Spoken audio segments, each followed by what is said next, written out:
In this video I show an application of an RS flip-flop, and this application is using an RS flip-flop in a very primitive home alarm system. My goal with this example is not to show you a practical home alarm system. I mean, you'll see right off this is not a practical type of alarm. But my sole purpose for showing this example is to hopefully convince you that having no change in an output for a flip-flop for some change of input can be a very beneficial good thing.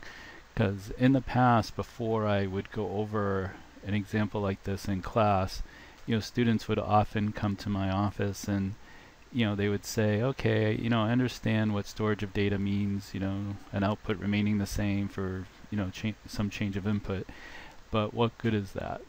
Implying that if the output of something remains the same, that it really couldn't be of any use. So that's why I came up with this example, is to show that keeping an output the same for some change of input can be a very good thing.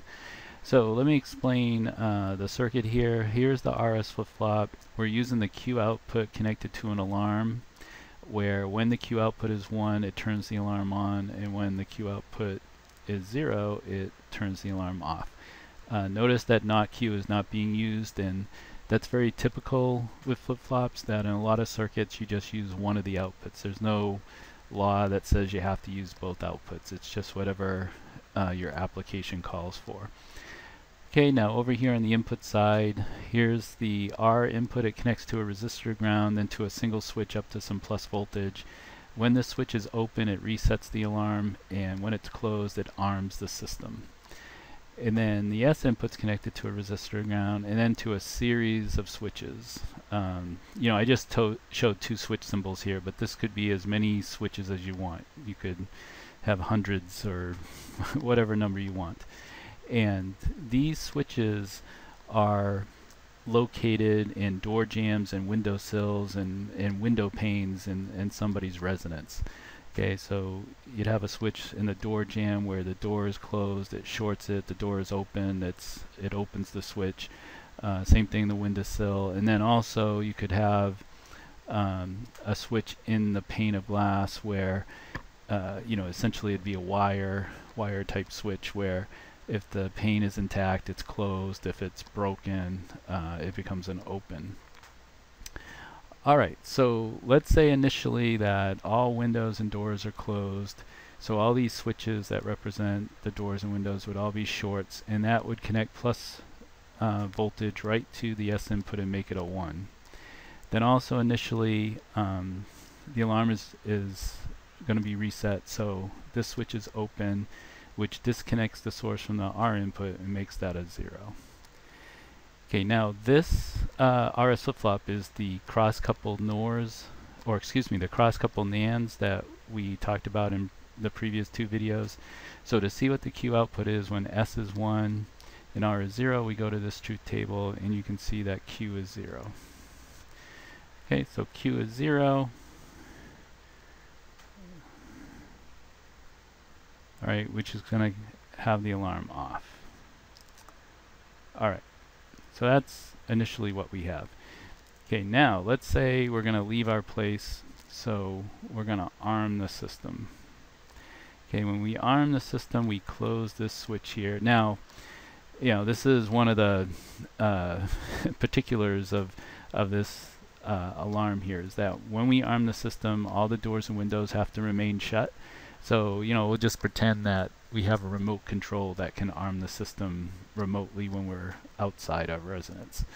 Okay, so since all the doors and windows are still shut and windows are intact, S is still 1.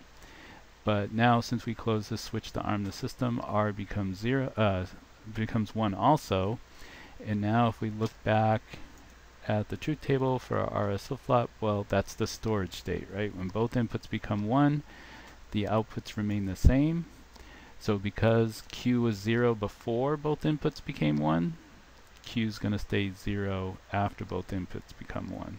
So you see, here's an example of storage of data. See, when we went from initial to ARM, storage of data took place. So you see here storage took place. Right, because see, we had a change in input, R changing from 0 to 1, but the Q output remained 0, and that's what kept the alarm off. Alright, so now we're away from our place, and there's an intruder.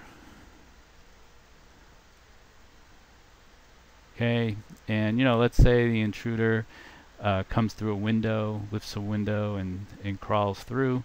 So now one of these switches here becomes an open. In fact, for dramatic effect, we can erase one of the switches. Okay, so now once that windowsill is opened and the switch becomes an open, well, S is going to go to 0. It's no longer connected to the plus voltage. Okay, our input still remains 1 because it's still attached to plus V.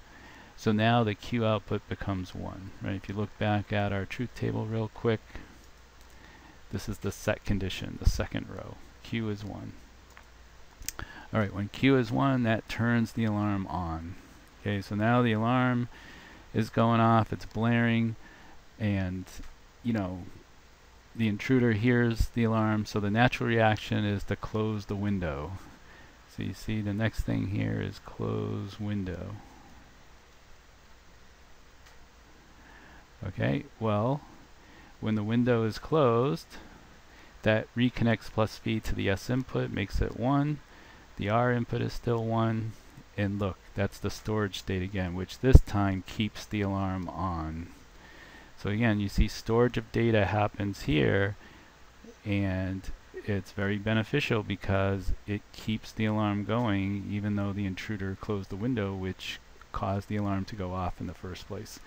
So again, if you think about this, you can pick this apart. Like I said, it's not, I didn't intend it to be an example of a practical, alarm system you would go buy, but I just use it as an example again to prove this point that no change in an output for some given change of input can be a very good thing.